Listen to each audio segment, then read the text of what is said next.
Hello everyone, Tanu kitchen and सिक्चर रे आपण मन को वेलकम। जी मो वीडियो देखुछ लाइक शेयर सब्सक्राइब करिया बिल्कुल भी भूलबनी। ओके, तो आज मु नेके आछि मिक्स पकोड़ा कोन तो चलन देखिबा।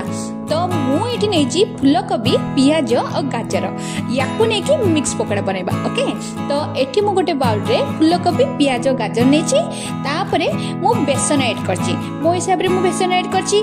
बेसन ऐड करला परे स्वाद अनुसार लूण, हल्दी गुंड, मर्च गुंड आउ मसला गुंड ऐड करनेबा।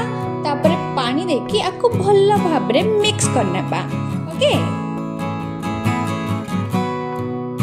एठी देखंतु भल भाव रे मिक्स करूची मु। एठी हमर मिक्स रेडी। एबे गोटे कड़े रे तेल को गरम करिया पे छाड़ देची।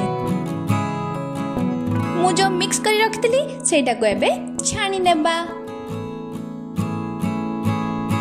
एटी आम पकोड़ा गुड़ाक भल भाव में उल्टे देबा। जे पर्यंत पकोड़ा गुड़ाक भल भाव में ब्राउनिश हैनी ताकू भल भाव में उलट पलट करके ब्राउनिश करनेबा। ओके,